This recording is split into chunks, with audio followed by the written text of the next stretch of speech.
Bismillahirrahmanirrahim. Assalamualaikum warahmatullahi wabarakatuh. Kaifahalukum anak-anak? Berjumpa kembali di pelajaran tematik. Kita melanjutkan tematik ya, tema 2, subtema 2 untuk pembelajaran ketiga dan keempat. Langsung saja. Di pembelajaran sebelumnya, kita sudah belajar tentang tanggung jawab sebagai warga masyarakat. Sekarang, kita akan belajar hak dan kewajiban sebagai warga masyarakat. Masih ingat tidak tanggung jawab apa artinya? Ya, jadi tanggung jawab adalah keadaan wajib menanggung segala sesuatu ya, diingat-ingat ya. Antara tanggung jawab, hak, dan kewajiban itu mempunyai pengertian yang berbeda. Untuk tanggung jawab adalah keadaan wajib menanggung segala sesuatu. Untuk hak itu apa? Hak adalah sesuatu yang mutlak menjadi milik seseorang. Jadi hak itu sesuatu yang dapat kita miliki, ya itu dinamakan dengan hak ya. Dan penggunaannya tergantung kepada orang yang bersangkutan. Jadi hak warga masyarakat adalah sesuatu yang mutlak menjadi milik seseorang yang berkedudukan sebagai warga masyarakat. Contohnya apa? Hak sebagai warga masyarakat. Jadi warga masyarakat itu mutlak mendapatkan perlindungan hukum, mendapatkan pekerjaan dan penghidupan yang layak ya. Kemudian menikmati lingkungan bersih. Jadi itu adalah hak warga masyarakat. Kemudian hidup tenang dan damai ya. Nah, sekarang lanjut ke kewajiban. Tadi sudah hak warga masyarakat, sekarang kewajiban warga masyarakat. Kewajiban warga masyarakat itu sendiri. Untuk kewajiban apa artinya? Kewajiban artinya adalah sesuatu yang harus kita lakukan dengan penuh rasa tanggung jawab ya. Diingat-ingat. Tanggung jawab apa tadi? Keadaan wajib menanggung segala sesuatu. Jika hak apa? Sesuatu yang mutlak menjadi milik seseorang. Jika kewajiban apa? Sesuatu yang harus dilakukan dengan penuh rasa tanggung jawab ya. Nah, jadi kewajiban warga masyarakat adalah sesuatu yang harus dilakukan seseorang sebagai warga masyarakat dengan penuh rasa tanggung jawab. Contohnya apa kewajiban sebagai warga masyarakat? Contohnya mematuhi aturan atau norma yang berlaku dalam masyarakat. Kemudian menjaga ketenangan dan ketertiban lingkungan masyarakat, menghormati tetangga di lingkungan tempat tinggal, dan menjaga kebersihan lingkungan tempat tinggal ya. Menjaga kebersihan itu juga kewajiban kita sebagai warga masyarakat. Tadi kita sudah belajar tentang tanggung jawab, hak, dan kewajiban warga masyarakat. Sekarang kita akan melanjutkan belajar jenis-jenis usaha ekonomi ya. Jadi jenis-jenis usaha ekonomi itu dibagi menjadi 2 macam, yaitu jenis usaha ekonomi yang dikelola sendiri dan jenis usaha ekonomi yang dikelola secara kelompok. Bedanya apa? Jika usaha yang dikelola sendiri adalah usaha perorangan, jadi usaha seseorang. Jadi usaha tersebut memiliki modal yang terbatas, biasanya dikelola secara sederhana. Itu adalah jenis usaha ekonomi yang dikelola sendiri. Nah, kalau kelompok apa bedanya? Kalau jenis usaha yang dikelola secara kelompok itu dikelola oleh banyak orang. Jadi dia itu dikelola oleh kelompok bersama-sama ya, tidak satu orang, tidak perorangan ya. Nah, beda dengan tadi ya. Nah, ciri-cirinya apa? Jadi kalau ciri-cirinya usaha yang dikelola secara kelompok, biasanya modalnya banyak atau besar. Kemudian kalau dia mempunyai modal besar, biasanya juga keuntungannya juga lebih besar ya. Sekarang Bu Nanda akan menjelaskan jenis-jenis usaha ekonomi yang dikelola sendiri ya. Jadi yang dikelola secara perorangan, contohnya pertanian. Jadi pertanian itu dikelola oleh perseorangan. Sebagian besar usaha pertanian dikelola secara perseorangan dan memiliki modal yang terbatas. Biasanya modalnya hanya untuk digunakan untuk apa? Untuk membeli benih, untuk membeli pupuk ya, seperti itu. Kemudian usaha perdagangan.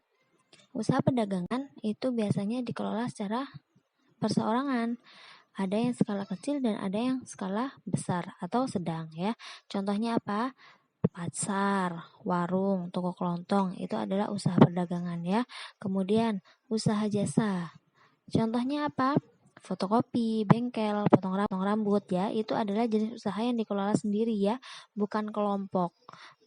Kemudian industri kecil. Industri kecil itu biasanya usaha kerajinan tangan seperti membuat keramik, tembikar, anyaman, mebel ya. Itu juga termasuk jenis ekonomi yang dikelola secara sendiri. Nah, baik, sekarang jenis usaha ekonomi yang dikelola kelompok ya. Jadi, usaha tersebut dikelola bersama-sama ya. Apa saja itu? Contohnya firma. Firma itu jadi dia itu didirikan setidaknya dua sekutu. Setiap anggota firma memiliki hak untuk bertindak atas nama firma dan bertanggung jawab penuh secara resiko kerugian firma. Bergerak di bidang layanan konsultasi, hukum, dan keuangan. Kemudian untuk CV. Nah, CV itu apa? CV itu nama lainnya adalah persekutuan komanditer. Jadi kalau CV didirikan biasanya setidaknya atau sekurangnya 2 orang yang menyetorkan modal. Kemudian 2 sekutu yaitu sekutu aktif sebagai investor dan pengelola CV, sekutu pasif sebagai investor tanpa terlibat dalam pengelolaan CV. Kemudian PT.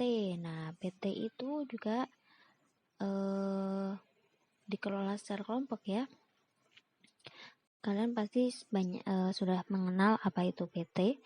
PT itu adalah perseroan terbatas. Jadi kita itu di Cikarang banyak sekali PT-PT ya. Ada di Egypt, ada di Hyundai, ada di Jababeka. Nah, itu semuanya PT-PT. Nah, PT-PT itu termasuk yang dikelola kelompok, jadi dikelola bersama-sama. PT modalnya berupa kumpulan saham sebagai bukti pemilikan suatu perusahaan. Biasanya PT itu akan memperoleh keuntungan yang besar ya. Nah, kemudian contoh lain BUMN. Nah, BUMN itu apa? Badan usaha milik negara ya.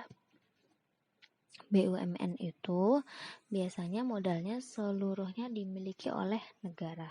Contohnya BUMN itu apa? Seperti PT KAI atau Kereta Api Indonesia ya. Kemudian apalagi BUMN banyak ya. Nanti kalian bisa lihat di Google apa itu contoh-contoh yang termasuk dalam BUMN. Jadi yang di modalnya dimiliki oleh negara. Kemudian BUMN dapat berbentuk perusahaan umum dan perseroan terbatas. Dan yang terakhir adalah koperasi. Koperasi itu apa? Badan usaha yang beranggotakan orang-orang atau badan hukum koperasi yang dengan melandaskan kegiatannya berdasarkan prinsip koperasi sekaligus gerakan ekonomi rakyat berdasarkan asas kekeluargaan. Jadi kalau koperasi itu dia prinsipnya berdasarkan atas asas kekeluargaan. Bentuk-bentuk koperasi di Indonesia itu ada banyak ya. Contohnya koperasi konsumsi, koperasi simpan pinjam, koperasi produksi, koperasi jasa, koperasi serba usaha. Nah, untuk contoh-contoh dari usaha ekonomi yang dikelola secara pribadi dan dikelola secara kelompok, kalian bisa membacanya sendiri lebih jelas pada halaman 67 sampai 70 di buku paket ya.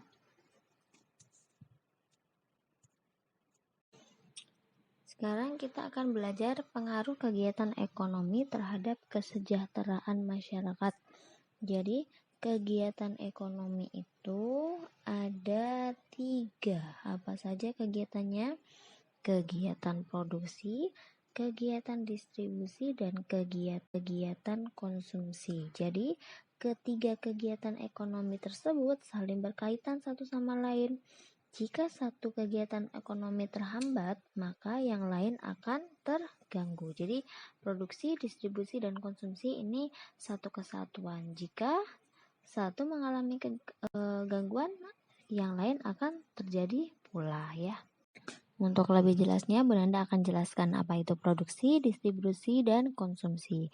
Jika produksi adalah kegiatan menghasilkan barang dalam rangka memenuhi kebutuhan hidup. Jadi, produksi itu kegiatan yang dia menghasilkan barang. Bisa jadi barang yang setengah jadi, barang jadi. Nah, itu termasuk produksi.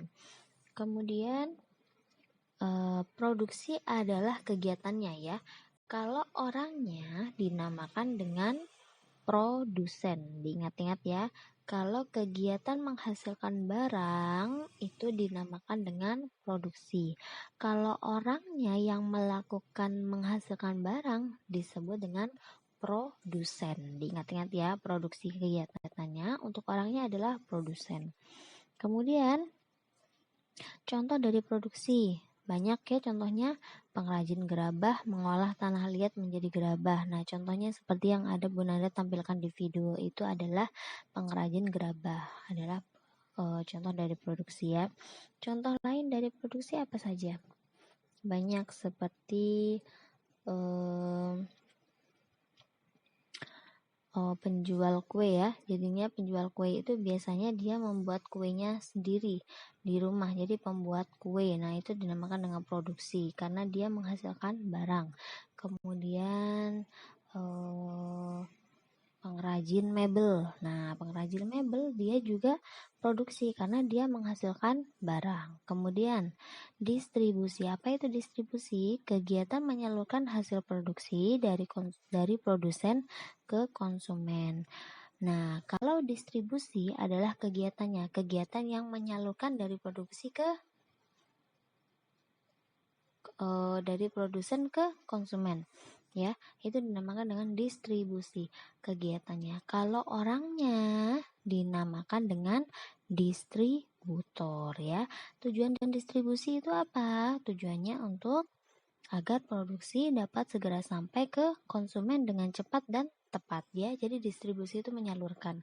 Contohnya, distributor menyalurkan barang makanan ke toko kelontong ya. Jadi kalian bisa makan jajan, makan makanan yang ada di warung, di toko, itu adalah bantuan dari distributor. Dia yang menyalurkan ya. Kemudian konsumsi. Konsumsi adalah kegiatan menghasilkan atau mengurangi nilai guna barang dan jasa untuk memenuhi kebutuhan hidup. Untuk kegiatan dinamakan dengan konsumsi. Untuk orangnya disebut dengan konsumen ya. Jadi konsumen itu adalah orangnya. Kalau konsumsi kegiatannya, kegiatan yang menghabiskan atau mengurangi nilai guna barang. Contohnya apa? Masyarakat membeli dan mengonsumsi makanan yang dijual oleh penjual makanan. Nah, itu disebut dengan konsumsi. Semisal kalian membeli roti di toko. Nah, kemudian kalian memakannya, itu disebut dengan konsumsi ya. Jadi produksi, distribusi, dan konsumsi